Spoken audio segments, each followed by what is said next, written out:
हमारे सदगुरु कबीर साहब एक एक शब्दों का निर्वार करते हैं, निर्वार किया है।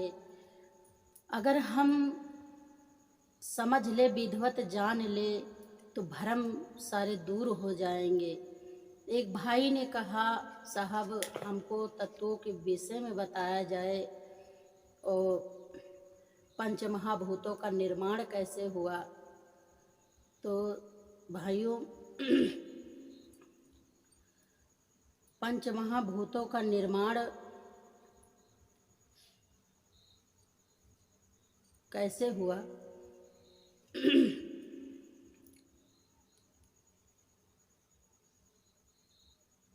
पांच तत्व यह देह जड़, या को नास्तिक जान। जो ये पांच तत्व का हमारा मंदिर बना हुआ, मकान बना हुआ है, ये नास्तिक है, नासवान है, ये ठहरता नहीं है। इसीलिए सदगुरु कबीर समझाते हैं, तीन तीन पाँच के मिले से अष्टंगी तेहि नाम, आठ आठ के मिले से भया जगत प्रणाम। आठ आठ के मिलने पर तब जगत का निर्माण होता है। तो साहब कहते हैं अष्टांगी तेहि नाम। पांच तत्व हैं, 25 प्रकृतियां हैं। ये सारे शरीर, 5 तत्व और 25 प्रकृतियां मिला करके तब ये पूरा शरीर का निर्माण होता है। तो 5 तत्व कौन कौन से हैं?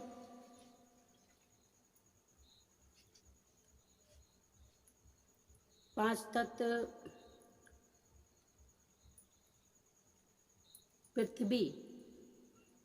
पृथ्वी, जल, अग्नि, आकाश, वायु।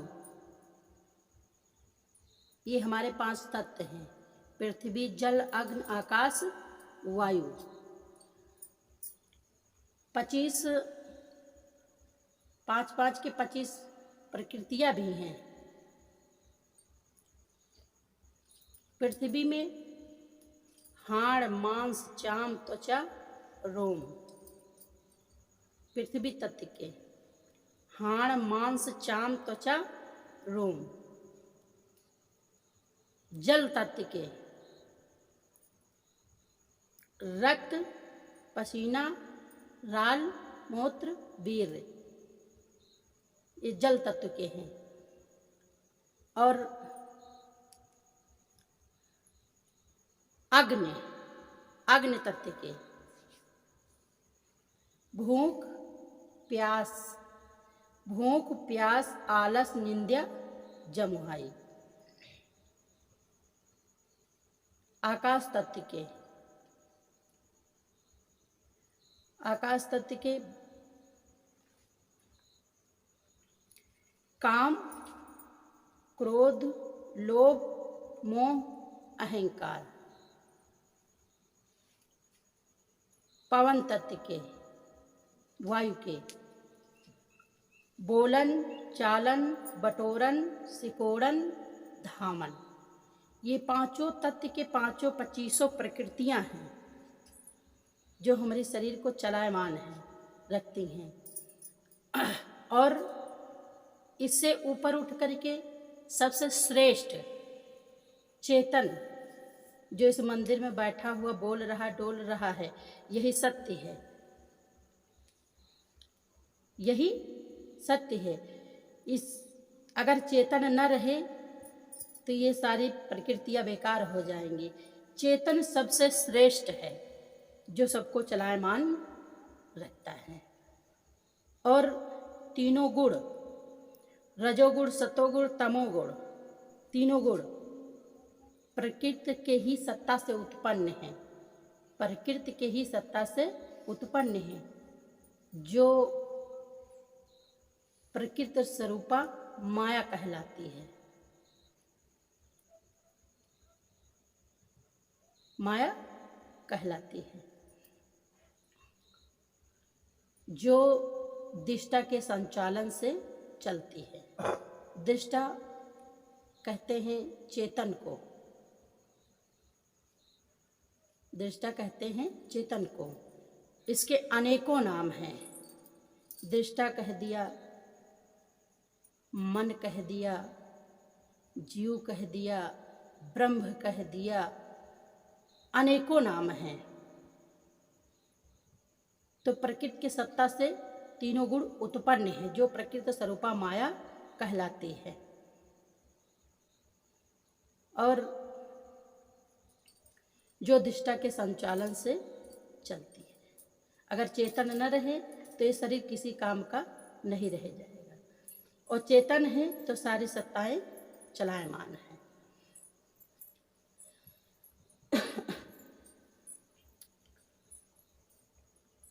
और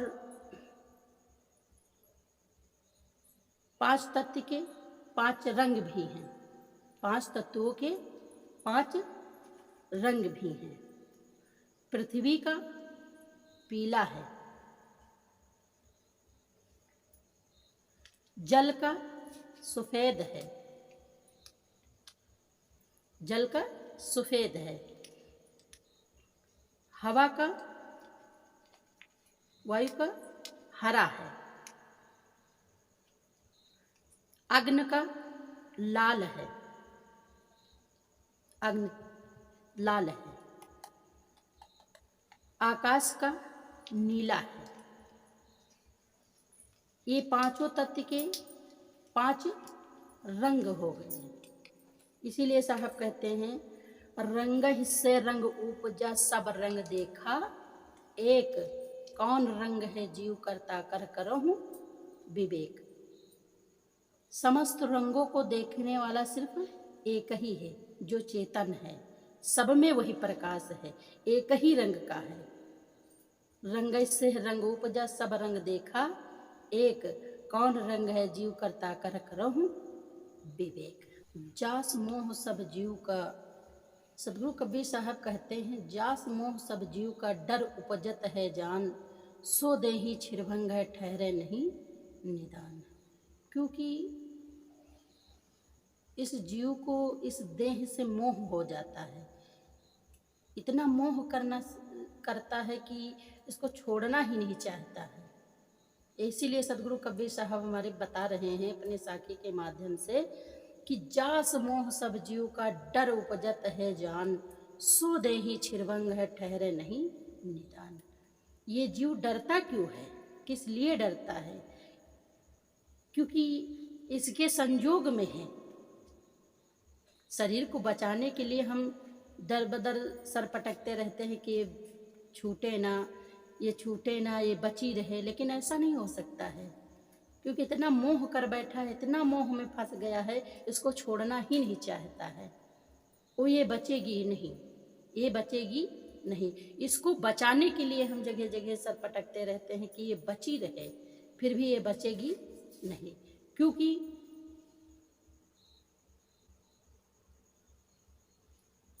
कहते तो हैं जीव अमर है, मरता नहीं है, लेकिन ये डरता क्यों है?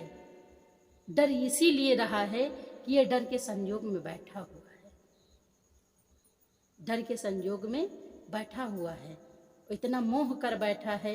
ये जानता है छोड़ना पड़ेगा, लेकिन वो फिर भी इससे मोह करता रहता है। इतना मोह करता है कि ये छूटे कभी ना, इसको छोड़ना पड़ेगा। सो देहि छिरभंग है, छिरभंग है ठहरे नहीं निदान। ये ठहरेगी नहीं। जैसे मेरा बचपना बीत गया, हम जान ही नहीं पाए, निकल गया हाथ से, हम समझ नहीं पाए कि मेरा बचपना कब निकल गया। जवानी आई, वो भी निकल गई, उसको भी हम नहीं समझ पाए। अब बुढ़ापा आ गया है, बुढ़ापा आ गया है तो ये मौत के बहुत करीब जा रहा है। अगर संत गुरुजन मिल जाए, सदगुरु मिल जाए, बंदी छोर मिल जाए, तो वो इससे मोह छुड़ा सकते हैं, अन्यथा ये छूटने वाला नहीं है। इतना मोह करता है, इतना मोह में फंस चुका है, ये शरीर छोड़ना ही नहीं चाहता है। ये ठहरेगी नहीं, ये नासवान है, नास्तिक है।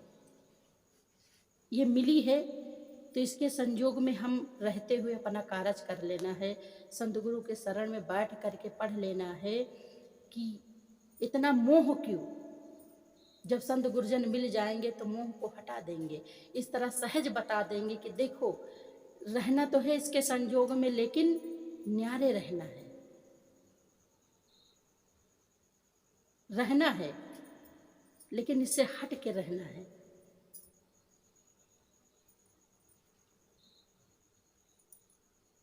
पूरा संसार इसी में फंसा हुआ है। सदगुरु कबीर साहब कहते हैं, ये तन मिला है, इसको जतन से हम बिता ले, भक्ति कर ले, भजन कर ले, इसीलिए मिला है, लेकिन हम ये कर नहीं पाते हैं। और जो संतों के सत्संग में बैठा है, पढ़ा है, पढ़ लेगा विधवत, तो मोह छूट जाएगा, मोह नहीं रह जाएगा, किसी प्रकार का मोह नहीं रह जाएगा। कर्तव्य करेगा, जैसे मैंने पेड़ पौधे लगा दिए हैं, उनको सींचना है, पढ़ाना लिखाना है, ये सारे कार्य करते रहना है, लेकिन न्यारा रहना है, कर्म करना है। कर्म करे और रहे अकर्मी, ऐसी जुक्ति बतावें, सदा आनंद फंद से न्यारा भोग में जोग सिखावें। संतो सो सतगुरु में भावे, जो आवागमन मिटावे। संत वही है जो आवागमन से रहित कर दे, न्यारा कर दे, रहते हुए, इसमें रहते हुए, शरीर में पांच तत्व के मंदिर में रहते हुए न्यारा रहे। नहीं छूटना आसान नहीं है। हमारे सतगुरु कबीर साहब कहते हैं कि ये जो पावन मंदिर मिला हुआ है, ये पांच तत्व का मंदिर मिला हुआ है, शब्द में कहते हैं कि मनई का तनमा बार बार ना मिली, बोइहो बउरा तो खाए का अनार ना मिली। क्योंकि ये मानव जीवन मिला हुआ है, इसीलिए मिला है, भक्ति भजन करने के लिए मिला है। अगर हम सत्संगत में नहीं बैठेंगे, नहीं पढ़ेंगे, तो ये मेरा जीवन ही बीत जाएगा।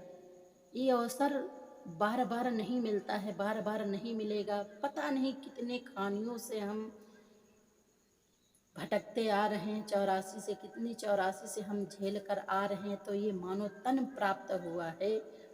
ये साहब कहते हैं ये बार बार मिलने वाला नहीं है, इसको मिला है, इसको हम जतन से